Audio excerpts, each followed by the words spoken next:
방송에서 제공하는 투자 정보는 투자 판단에 대한 조언입니다. 방송에서 제공하는 주식의 가치, 가격 상승 및 가격 하락에 대해서는 방송사에서 보장하지 않습니다.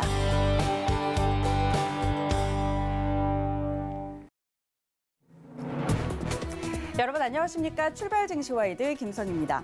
어제 양시장은 역대 최고치를 다시 갈아치웠습니다. 오전 장중만 하더라도 1%대 낙폭을 기록하던 코스피는 오후장 들어 점차 상승폭을 키워갔는데요.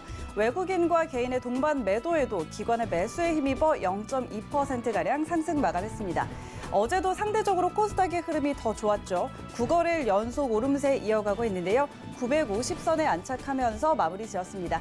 우리 시장 역대 최고치를 쓰고 있기는 하지만 탄력은 다소 둔화된 상황입니다. 추가 상승을 기대하기에는 더 강하고 뚜렷한 모멘텀이 필요할 텐데요. 연말장 잘 마무리할 수 있는 전략 함께 챙겨가시기 바랍니다. 오늘도 간추린 경제 뉴스부터 먼저 전해드립니다. 뉴욕 증시는 혼조로 마감했습니다. 시장은 코로나19 확산 상황과 미국 부양책 협상 타결 소식 등을 주시했는데요. 영국의 변종 코로나19 확산의 공포가 커지면서 장 초반부터 하락세를 보였습니다. 하지만 미국 의회가 재정부양책 통과를 앞두고 있다는 점은 시장을 지지해줬습니다. 한편 나이키와 은행주들이 실적 호조의 5% 안팎으로 상승했고 S&P 500 입성 첫날 테슬라는 6.5% 급락했습니다. 국제유가가 영국의 변종 코로나19 우려의 하락을 면치 못했습니다. 이 바이러스 유입을 막기 위해 유럽 대부분의 나라와 캐나다, 홍콩 등이 영국발 비행기와 운송수단의 국경 진입을 막고 있는데요. 다시 떠오르는 수요 둔화 우려에 WTI는 2.7% 하락한 47.74달러에 브렌트유는 3.5% 내린 50.41달러에 거래됐습니다. 유럽연합 집행위원회가 화이자 바이오엔테크의 백신 사용을 공식 승인했습니다. 유럽의약품청 EMA가 이 백신의 조건부 판매 승인을 권고한 지 불과 몇 시간 만에 내린 결정인데요. 폰데어 라이엔 집행위원장은 오는 27일에서 29일 EU 전역에서 백신 접종을 시작할 것이라고 전했습니다. 한편 EMA 관리들은 영국에서 확산하고 있는 새로운 코로나19 변종에도 해당 백신이 효과가 있을 가능성이 높다고 밝혔습니다. 세계 최대 전자상거래 기업 알리바바의 창립자인 마윈이 중국 정부의 회사 일부를 헌납할 뜻을 밝힐 것으로 알려졌습니다. 마윈은 지난 10월 공개석상에서 중국 정부의 금융정책을 강하게 비판한 바 있는데요. 이후 중국 감독기관 등에 소환되고 엔트그룹의 IPO도 무기한 연장됐습니다. 이에 마윈이 회사 존망이 위태로울 정도로 정부의 압박을 받았을 거라는 추측이 따르고 있습니다. 네, 이어서 글로벌 증시 마감 상황 함께 확인하시죠. 간밤에 뉴욕 3대 지수는 혼조로 마감했습니다. 다우지수가 0.12% 상승으로 3226포인트로 거래 마쳤습니다. 이어서 S&P 500 함께 확인하시죠. 네, 0.39% 하락으로 3694포인트로 거래 마쳤습니다. 나스닥도 함께 확인하시죠. 0.1% 약보합에서 마쳤습니다. 12,742포인트로 어제장 마쳤습니다. 출발 증시와이드 지금 출발합니다.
네, 시장의 중심이 되는 이슈를 꼼꼼히 점검해드리는 글로벌 시시각각 시간입니다. 카카오페이 증권 영업부 윤정식 팀장 화상으로 함께합니다. 팀장님 안녕하세요.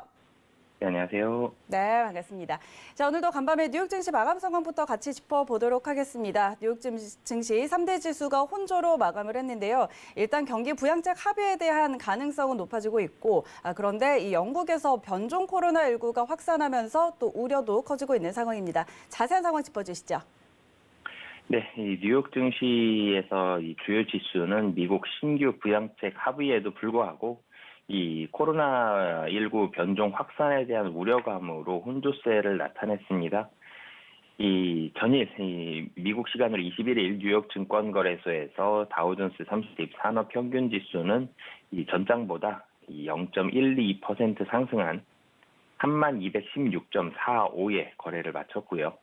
이 스탠다드 앤 푸어스 500 지수는 0.39% 하락한 3694.92에, 그리고 기술주 중심의 나스닥 지수는 0.1% 하락한 12742.52에 장을 마감했습니다. 시장은 코로나19 확산 상황과 그리고 미국 부양책 협상 타결 소식 등을 주시를 했는데요. 영국에서 이 변종 코로나19가 확산하면서 바이러스에 대한 공포가 부상했습니다. 영국 당국은 전염력이 더 강한 코로나19의 변종이 확인됐다면서 런던 등 이 남동부 지역에 긴급 봉쇄 조치를 단행을 했는데요. 유럽의 여러 다른 나라는 물론 이 캐나다 등 세계 각국도 영국으로부터의 입국을 긴급 차단하고 나섰습니다. 미국 뉴욕주도 영국발 여행객에 대한 사전 코로나 검사를 항공사에 요청한 상황이고요. 코로나19 백신 접종이 시작됐지만 이 변종 바이러스의 확산으로 팬데믹이 효과적으로 통제될 수 있을 것인지에 대한 우려감이 다시 한번 커졌습니다. 그러면서 크루즈 선사, 항공사 등 이 팬데믹에 민감한 기업들의 주가가 장 초반부터 큰 폭의 하락세를 나타냈고요. 하지만 긍정적인 소식이 있었습니다. 미국 의회가 이날 약 9천억 달러 규모의 신규 재정 부양책을 통과시킬 예정인 점은 증시에 지지력을 제공을 했는데요. 민주당과 공화당은 주말 동안 이어진 협상 등을 통해서 이 새로운 부양책에 합의를 했습니다. 이 부양책에는 추가 실업급여 지원과 미국인에 대한 현금 지급 방안 등이 포함이 됐는데요.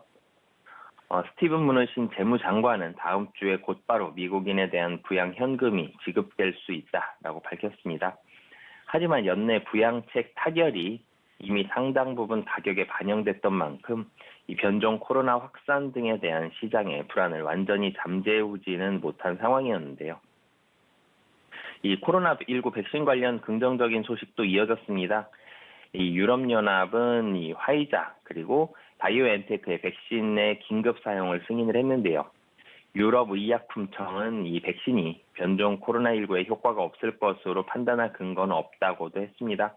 이 변종 바이러스에도 효과를 보일 수 있다고 본 셈인데요.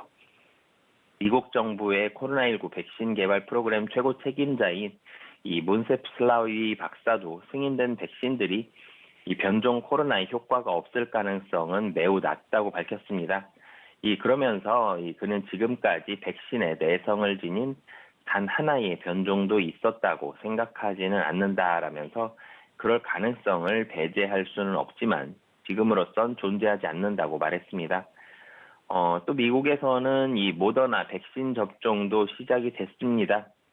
이 조 바이든 대통령 당선인은 이날 화이자가 개발한 백신을 접종을 했는데요. 전일 발표된 경제 지표는 부진했습니다.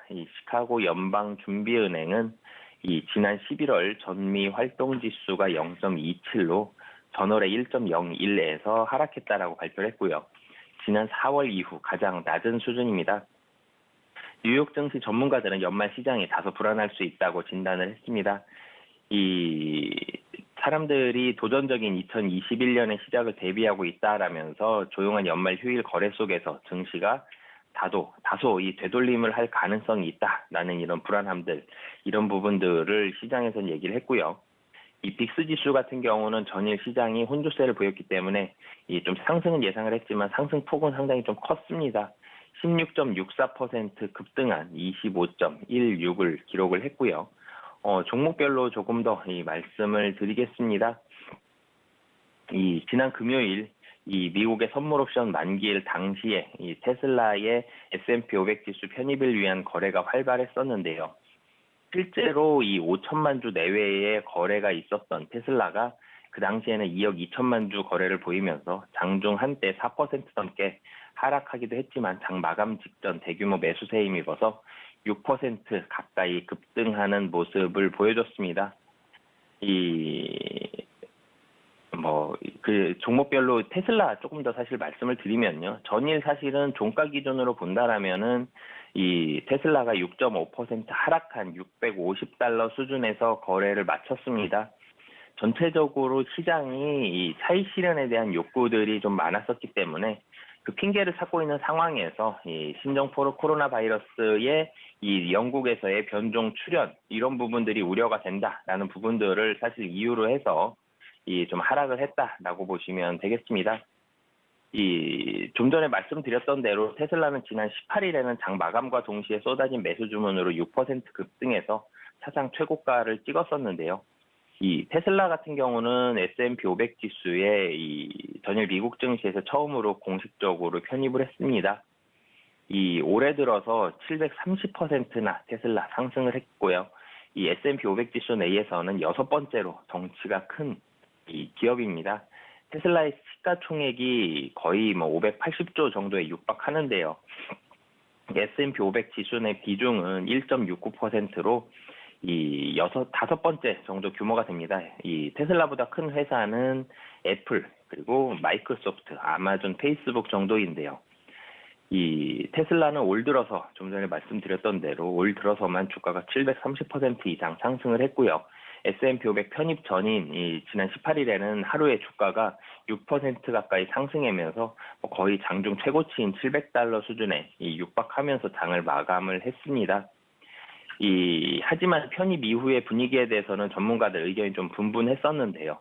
이 긍정적인 분위기는 테슬라가 최근까지 5분기 연속 수익을 거둬들인 데다가 전기차 생산과 이 배터리 개발, 충전 시설 설치 등에 나서면서 주가가 더욱 오를 것이다 라고 긍정적인 이유들을 내세웠고요. 하지만 부정적인 측면에서는 실적 비해서 주가가 올해 들어서 좀 과도하게 올랐다라는 이유를 들어서 조만간 테슬라 주가가 급락할 것이다라는 분석들도 있었습니다. 이런 분위기 속에 전일 테슬라 같은 경우는 장 마감 6.5% 꽤 큰 폭으로 좀 하락을 하면서 거래를 마쳤고요. 전체적으로 미국 증시 자체가 좋지 않았었고요. S&P 500 지수도 0.39% 하락했기 때문에 테슬라 같은 경우는 분위기가 좀 좋지 않았다라고 보시면 되겠습니다. 여기에다가 JP 모건, 뱅크 오브 아메리카, 시티그룹, 골드만삭스, 모건 스탠리 같은 경우는 연준이 2차 스트레스 테스트 결과를 토대로 자사주 매입과 배당 증액을 허용하면서 3에서 6% 정도 큰 폭으로 좀 상승을 하면서 좋은 모습 보여줬고요. 하지만 여전히 자본 확충이 필요하거나 부실 대출 우려가 높은 PNC 파이낸셜이나 M&T 뱅크 같은 경우는 강보합이나 약보합 정도 를 보이면서 매물이 사실 출회되면서 보합권 등락을 보이는 차별화가 되는 모습들을 보여줬습니다. 전체적으로는 대형 은행들은 전체적으로 좀 상승을 했고요. 중소형 은행들은 매물들이 좀 출회가 됐다라고 보시면 되겠습니다. 여기에다가 또 의외의 추가 부양책 합의에도 직접적인 수혜 업종인 아메리칸 에어라인이 2.48% 하락했고요. 델타항공이 1.33% 하락하면서 전체적으로 항공주 좋지 않았고요. 카니발이 1.86% 하락을 했는데요. 카니발이 포함되어 있는 크루즈 업종 등은 차익 실현 매물이 출회되면서 부진한 모습들을 보여줬습니다. 특히 영국의 변종 코로나 확산은 관련 종목을 비롯해서 여행과 레저 관련 종목은 물론 국제유가 급락에 따라서 엑손모빌과 같은 에너지 업종들도 급락하면서 좀 마감을 했습니다. 나이키 같은 경우는 지난 금요일 양호한 실적을 발표했는데요. 온라인 판매 및 중국에서의 매출이 급증했다라는 점이 긍정적으로 작용하면서 4.91% 큰 폭의 상승 모습 보여줬습니다. MS 같은 경우도 시티그룹의 PC 시장의 견고함이 지속될 수는 없지만 클라우드 서비스가 확고하고 압도적인 성과를 보일 것이라면서 투자 의견 상향 조정이 나오면서 1.83% 상승하는 모습을 보여줬습니다. 인텔 같은 경우는 MS의 자체 칩 개발 여파로 인해서 지난 금요일에 이어서 전일도 매물이 출회되면서 2.32% 하락을 했고요. 애플은 장중 2.6%의 급락을 보이기도 했지만 2024년까지 이 자율주행차 생산이 가능할 것이다라는 보도가 나오면서 상승 전환에 성공하면서 종가는 1.24% 상승하면서 마감을 했습니다. 이 전체적으로 미국 시장에서 코로나 관련된 이 민감한 종목들, 여행이라든지 크루즈 업종들, 그리고 최근 들어서 좀 급등했던 종목들은 대체적으로 좀 차익 실현 매물들이 나오면서 하락을 했고요. 좀 빠르게 올랐다라는 부담감들도 좀 있었고, 빠르게 또 많이 올랐습니다. 그렇기 때문에 차익 실현에 대한 욕구가 상당히 좀 올라갔고요. 여기에다가 12월 연말이 다가오고 있습니다. 연말이 되면서 전체적으로 이 현금 확보에 대한 욕구들도, 이 수익률 확보에 대한 욕구들도 좀 많아졌기 때문에 그런 부분들이 이 매도에 대한 욕구를 불러일으키는 중첩적인 요인으로 작용하면서 이 조정들이 많이 나왔고요. 전체적으로는 은행들만 좀 대표적으로 좀 은행 업종들, 이 투자 은행들이 좀 대표적으로 상승을 했다라고 보시면 되겠습니다. 네, 글로벌 미국 시장 마감 상황 자세하게 짚어주셨고요. 그런가 하면 미국의 여야 지도부가 9천억 달러 규모의 부양안에 합의를 했습니다. 이제 의회 표결과 또 대통령 서명을 거치며 시행이 될 텐데 자세한 내용 한번 짚어주시죠. 네, 미국 의회의 이 여야 지도부가 이 20일, 현지 시간으로 20일 9천억 달러, 우리나라 돈으로 거의 1,000조 가까운 이 규모의 신종 코로나 바이러스 감염증 추가 대책을 발동하기로 최종 합의를 했습니다. 법안 확정을 서둘러서 오는 21일 표결할 예정인데요. 이 로이터 통신 등에 따르면 공화당 상원 수장인 미치 매코널 원내대표는 이날 공화, 민주 양당 지도부가 9천억 달러에 가까운 코로나19 부양책에 합의를 했다라면서 중소기업 고용 대책이나 백신 보급을 위한 자금을 공급할 수 있게 될 것이다라는 성명을 발표를 했습니다. 약 1,000조 원이 가까이 되는 이런 대규모의 추가 부양책은 실업보험 특례 조치, 그리고 중소기업 고용 유지책 연장 등을 골자로 하는데요. 이 모두 지난 3월 발동한 코로나19 대책의 핵심 시책이었지만 이달 말에 기간이 끝나면서 저소득층이나 중소기업의 자금 융통이 악화할 수 있다라는 우려가 제기돼 왔습니다. 실업급여 같은 경우는 이 실업급여 특례 같은 경우는 주 지방정부의 지급분에 더해서 연방정부가 300달러를 더 지원하는 구조인데요. 지난 3월 발동한 코로나19 대책에서는 600달러를 지원했지만 규모는 반으로 줄었습니다. 성인 1명당 최대 600달러를 지급하는 내용도 포함이 됐는데요. 저소득층을 중심으로 집세 지불이나 이 식비의 확보를 지원하고 개인 소비의 증가 속도가 둔화하는 것을 피하기 위해서입니다. 하지만 이 규모는 3월 코로나19 대책 1인당 1,200달러와 비교해서 이 절반으로 줄어든 상황이고요. 법안 같은 경우는 오는 21일 미국 상하 양원의 표결 이후에 도널드 트럼프 대통령의 서명을 거쳐서 통과가 됩니다. 이 추가 부양책이 통과가 되면 지난 3월 이후 부양책 규모는 총 4조 달러 규모인데요. 미국 국내 총생산, 이 GDP의 20%에 달하고요. 연간 연내 지출인 4조 4천억 달러에 육박하는 수준의 상당히 대규모의 이 규모입니다. 이 코로나19 재확산이 심각한 미국이 대규모 재정 투입으로 인해서 경기 불안을 불식시키는 요인도 있고요. 이런 이유도 있고요. 공적 지원이 끊어지는 이런 재정 절벽을 피하고 빠른 경기 회복으로 연결하자라는 목적도 있기 때문에 상당히 큰 규모의 거의 역사상 최대 규모의 이 부양책이 나온다라고 보시면 되겠습니다. 미국 상하원은 당초 20일 부양책 표결을 검토를 했지만 의회 지도부의 최종 합의가 밤늦게 이루어져서 이 전체적으로 표결은 다음 날, 사실은 오늘 밤이죠. 미루기로 했고요. 양원은 정부기관의 운영자금을 확보하는 연결 예산에 대해서도 하루 기간의 임시 예산안을 제시해서 셧다운을 피하기로 했습니다. 트럼프 대통령도 해당 법안에 서명을 했다라고 백악관도 밝혔고요. 이 전체적으로 사실은 이 부양 체계에 있어서는 모두가 다 표결을 합의를 하리라고 시장 모두가 예상을 했기 때문에 증시 자체 어느 정도 이제 합의를 하는구나라고 안도 정도는 할 수 있겠지만 증시에는 크게 호재로 작용을 하지는 못했습니다. 그렇기 때문에 미국 추가 부양 체계 최종적으로 합의는 했지만 전일 미국 시장에서는 부양 체계에 대한 합의보다는 차익 실현에 대한 욕구가 조금 더 컸다라고 보시면 되겠습니다. 네, 미국의 부양책 내용 자세하게 짚어봤습니다. 그런가 하면 애플과 마이크로소프트가 자체 반도체 칩 개발에 나서면서 탈인텔을 선언을 했습니다. 그간 인텔과 엔비디아, AMD 주도의 이 반도체 업계에 굉장히 지각 변동이 있을 거다 이런 전망이 나오고 있는데요. 어떻게 전망하고 계실까요? 네, 좀 전에 말씀해 주셨던 대로 인텔과 엔비디아, AMD 등이 주도해온 이 글로벌 반도체 업계에 지각 변동이 예상이 되고 있습니다. 반도체를 만드는 이 3사가 있었고요. 이들의 주요 고객이 애플, 그리고 마이크로소프트, 아마존, 구글 등이 주요 고객이었는데 이 주요 고객 모두가 이 자체 반도체 칩 개발에 속속들이 나서고 있기 때문입니다. 이 기존 반도체 시장에 애플, MS, 아마존, 구글이 성능 향상과 비용 절감 등을 위해서 자체 반도체 칩 개발에 나서면서 경쟁에 뛰어들고 있고요. 업계 균형이 흔들리면서 기존 반도체 칩 제조업체들은 상당한 위기를 맞고 있는 상황인데요. 이 아마존의 클라우드 컴퓨팅 부문인 아마존 웹 서비스는 지난 1일 연내 컨퍼런스에서 인공지능 머신러닝 모델 학습을 가속하기 위한 자체 반도체 칩을 공개를 했습니다. 고객들의 수요에 맞춰서 맞춤형으로 제작한 이 커스텀 반도체 칩인데요. 아마존 웹 서비스는 지난 2018년부터 자체 중앙 처리 장치 이 CPU를 개발해서 일부 사용을 해왔습니다.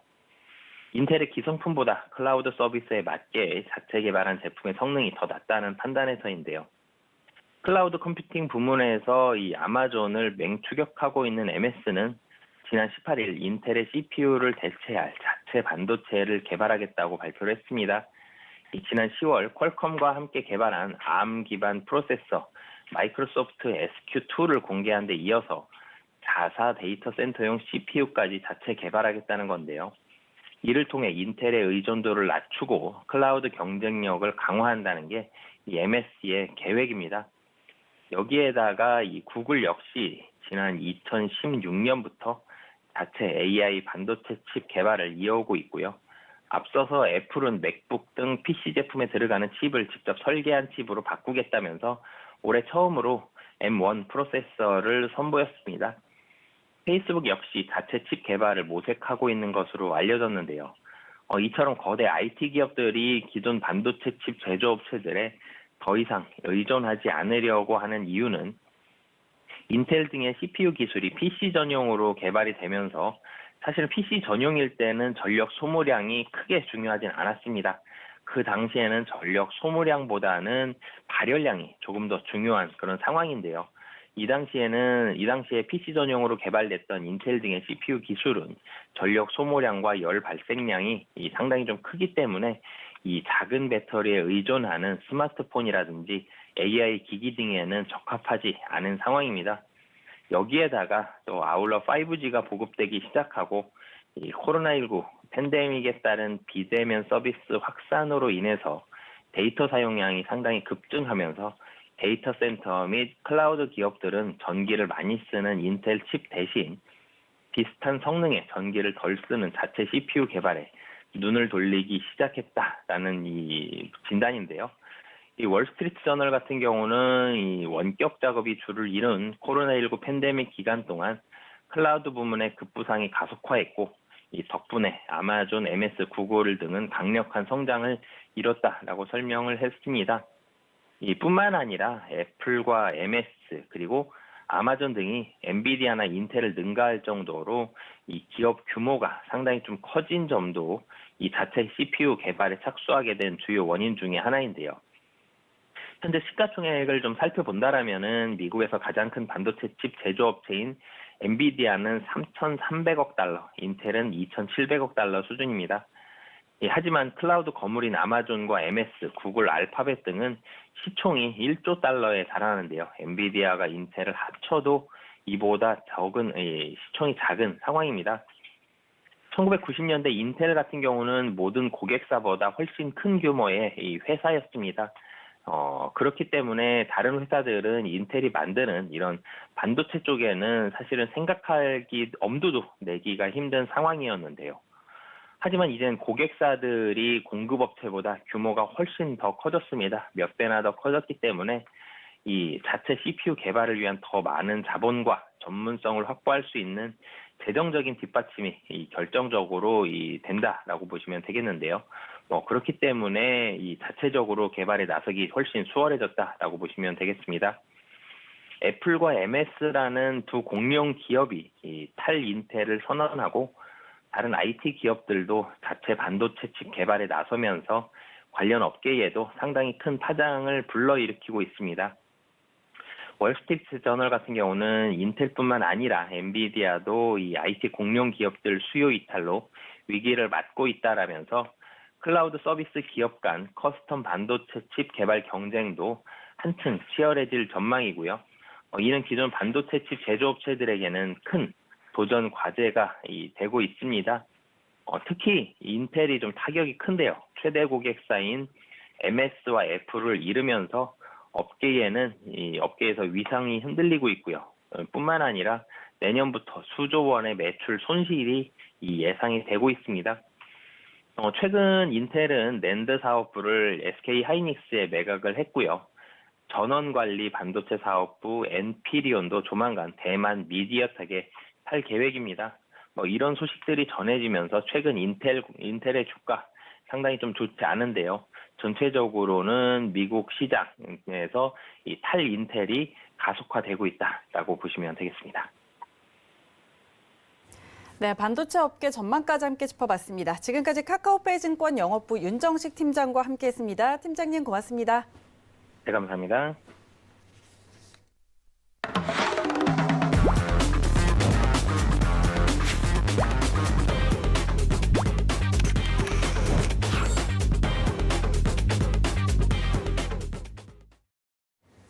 네, 이어서 국내외 시장 쟁점 분석해보는 라이브 이슈 타임입니다. KTB투자증권 이성훈 과장 전화 연결돼 있습니다. 과장님 안녕하십니까? 네, 안녕하십니까? 네, 반갑습니다. 자, 오늘도 여러 가지 이슈들 한번 짚어보겠습니다. 코로나19 재확산으로 집콕하는 시간이 늘어나면서 언택트 소비들이 또 늘어나고 있습니다.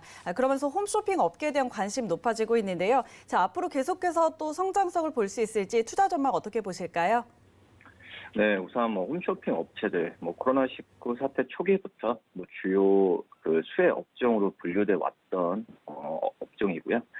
소비자들이 외부 활동을 줄일수록 이 온라인 같은 비대면 채널을 활용한 소비가 늘고 또 홈쇼핑 기업들의 매출이 증가할 것이라는 논리가 어떻게 보면은 이런 홈쇼핑 업체들의 수혜로 평가를 하고 있다라고 볼 수 있겠고요.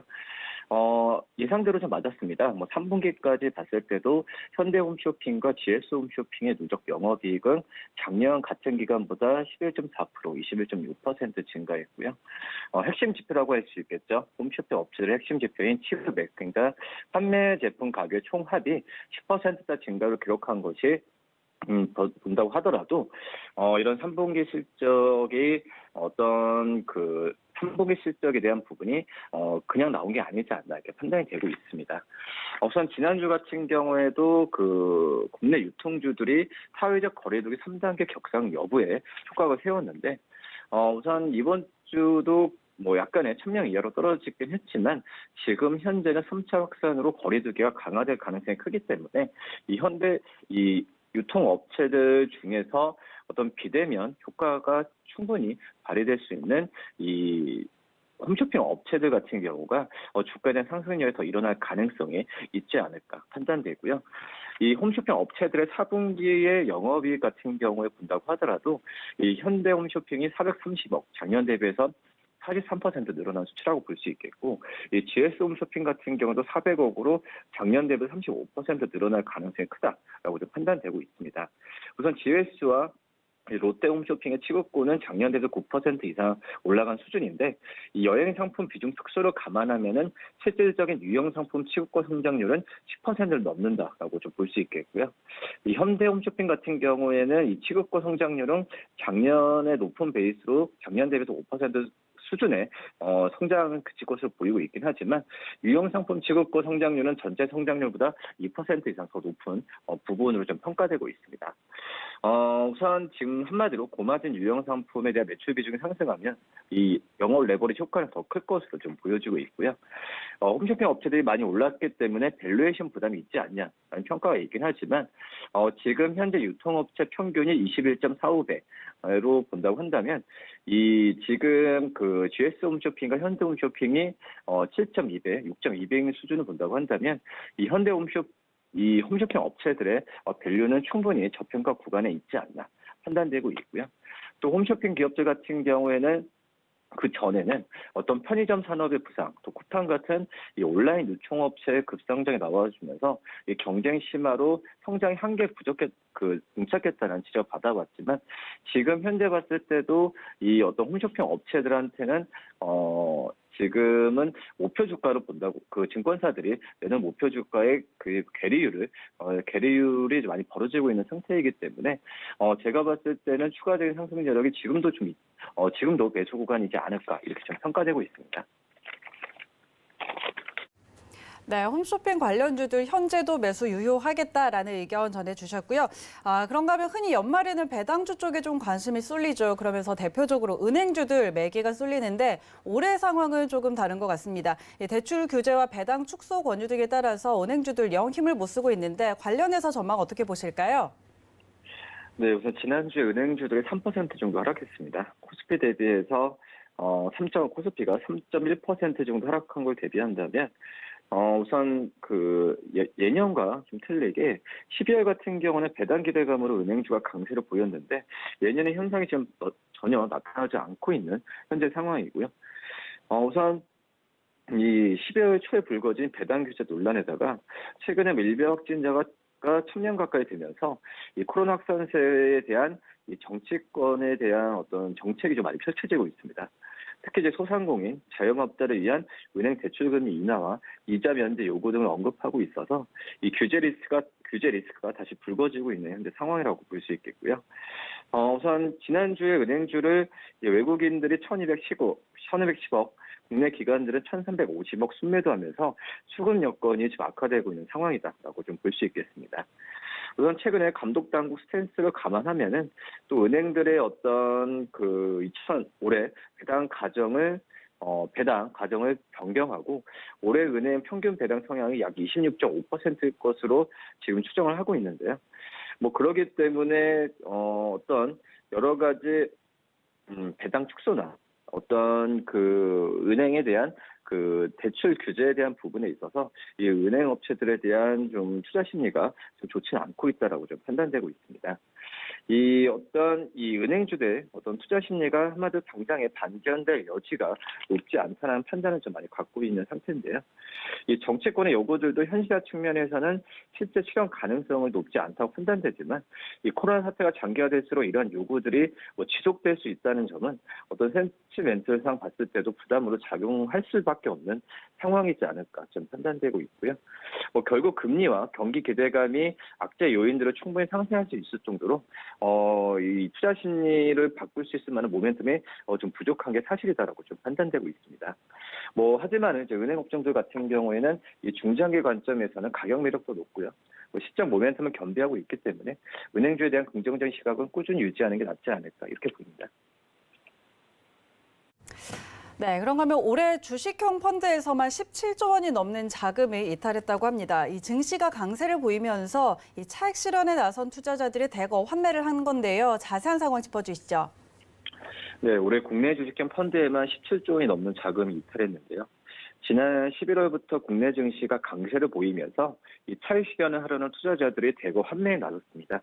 또 동학개미 열풍으로 직접 투자라고 하죠.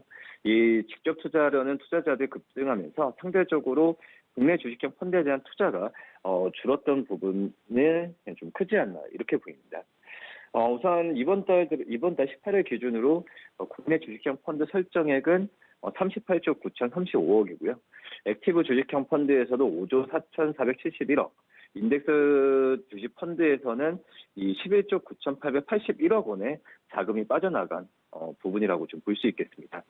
우선 시장 전문가들 같은 경우에는 지난 11월부터 사상 최고치를 계속 지금 갖고 있기 때문에 이 환매 자금의 대금을 좀 올리는 걸로 지금 분석을 하고 있는데, 우선 중요한 부분 같은 경우에는 이 코스피가 내년 3,000선을 돌파할 것이란 장밋빛 전망이 계속 나와주면서 이 어떤 그 직접 투자에 대한 열풍이 계속 나오고 있지 않을까. 그러니까 한마디로 특정 지수와 주요 섹터 지수에 올라타는 전략이 지금 현재 시장에서는 유행처럼 번지고 있다라고 좀 판단되고 있습니다.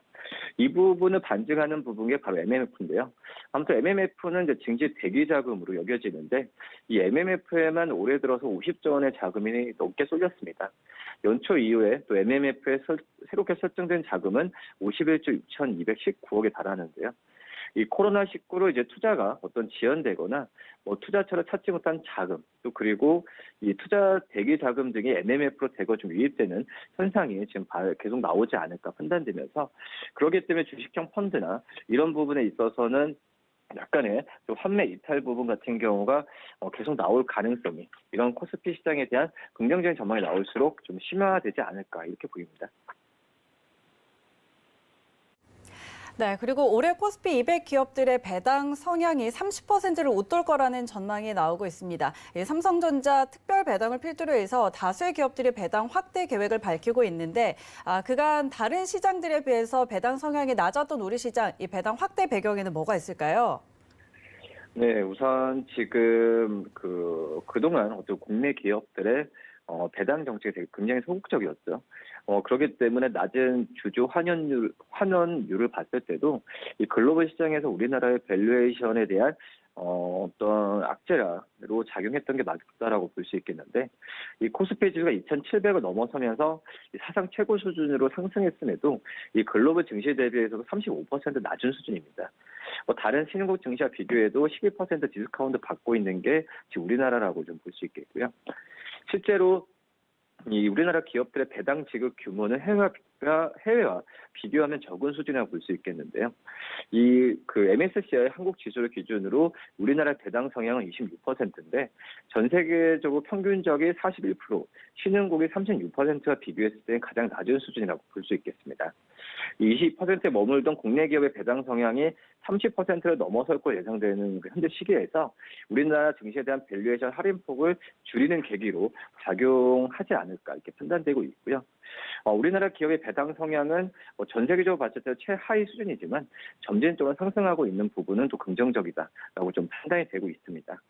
그렇기 때문에 지금 기업들로 봤을 때도 이런 부분을 실행을 하고 있는데, LG화학 같은 경우에도 이 배터리 부분 분사를 이 주주들에게 설득하기 위해서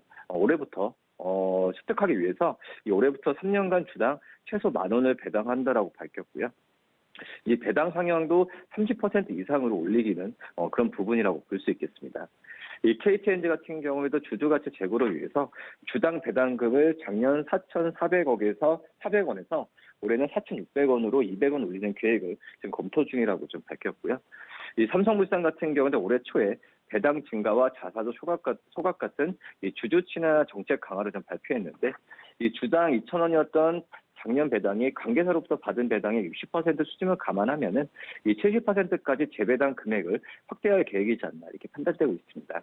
특히 삼성전자 같은 지분을 보유한 회사들이 이 배당이 늘어난 경우에는 상당폭의 배당 증가가 예상이 되고 있기 때문에 이 대기업들의 어떤 주주 환원 친화적인 정책 같은 경우는 이 배당 성향 높은 부분이고, 이런 부분은 내년까지도 이어질 가능성이 좀 크지 않을까 이렇게 좀 판단됩니다. 네, 지금까지 KTB투자증권 이성훈 과장과 함께했습니다. 오늘 말씀 고맙습니다. 네, 감사합니다. 네, 오늘 출발 증시와이드 준비된 내용은 여기까지입니다. 저희는 잠시 후에 순간부착 매매 시그널로 돌아오겠습니다. 고맙습니다.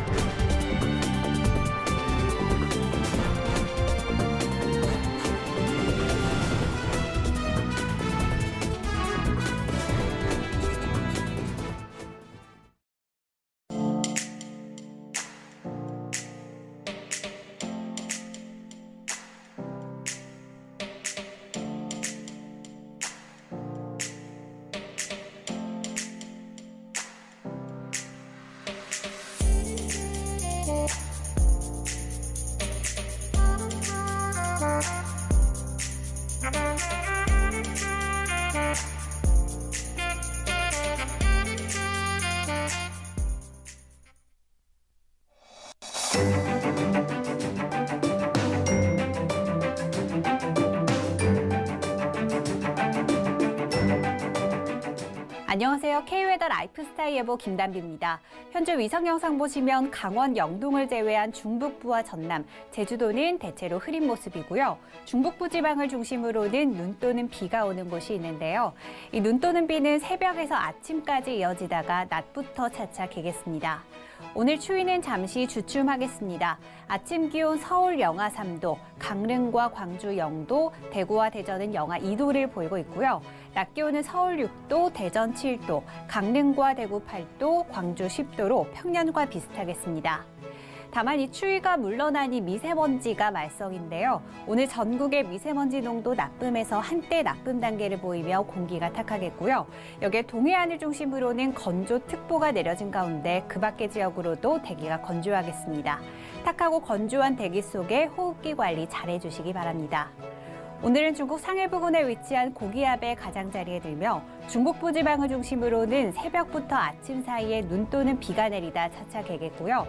그 밖의 지역은 대체로 맑은 가운데 한때 구름만 지나겠습니다. 다음은 자세한 지역별 날씨입니다. 중부지방 곳곳으로 눈 또는 비가 내리다 차차 개겠고 낮 기온은 인천 6도, 춘천 4도로 큰 추위는 없겠습니다. 동해안은 대체로 맑은 가운데 대기가 건조하겠고요. 낮 기온 속초 7도가 예상됩니다. 남부지방 광주와 제주는 흐리다가 차차 구름이 많아지겠고 낮 기온 전주 8도, 부산 10도로 평년과 비슷하겠습니다.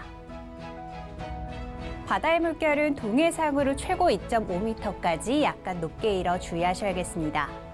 올해 화이트 크리스마스에는 기대하기 어렵겠는데요. 크리스마스 이브인 목요일 중서부를 중심으로는 비 또는 눈이 내리다 그치겠고요. 크리스마스 당일인 금요일에는 특별한 눈비 소식은 없지만 기온이 크게 내려가며 추워질 전망입니다. 날씨였습니다.